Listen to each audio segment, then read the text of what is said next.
Грузинские автовладельцы получили на Новый год не самый приятный подарок. В первые же дни января ощутимо выросли цены на топливо. В первую очередь это касается газа, столь популярного среди грузинских таксистов. Однако о былой дешевизне, как видно, придется забыть. Цена за кубометр выросла на 20-30 тетри, то есть примерно на 12 центов. До этого стоимость одного кубометра газообразного топлива доходила до 45 центов. Это обязательно отразится и на ценах за проезд. Не будем же мы работать себе в убыток. На очереди бензин. Ценовая планка пока удерживается на прежних отметках, однако импортеры нефтепродуктов и тут прогнозируют рост стоимости. Рост цен на акцизы на импорт нефтепродуктов пока еще не полностью отразился на стоимости топлива. Ощутимый скачок цен на газ и на бензин ожидается недели через 2-3.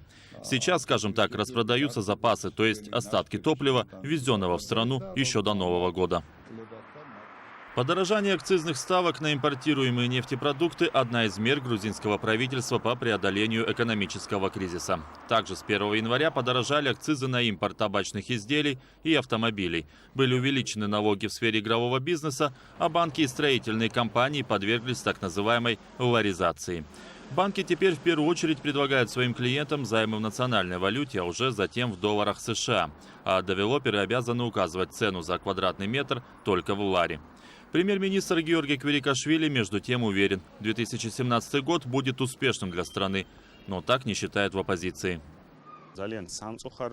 Жаль, но с каждым годом ситуация только хуже. 2016 был очень плохим в экономическом плане.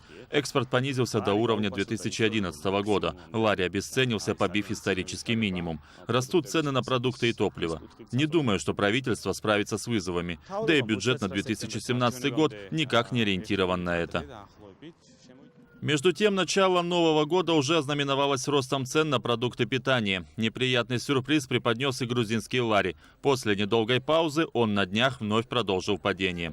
Однако некоторым грузинским политикам на этом фоне вовсе не до грусти. Представители политической партии с говорящим названием «Гирчи», что значит «шишка», в ночь на 1 января разбили у себя в офисе плантацию конопли и пообещали собрать урожай.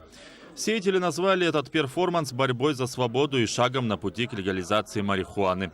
Правда, бороться за свою свободу им теперь, возможно, придется в другом смысле. В МВД Грузии юмор не поняли и уже возбудили уголовное дело.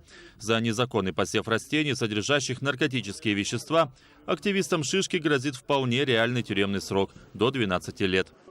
Звиат Мчедлишвили специально для настоящего времени. Грузия, Тбилиси.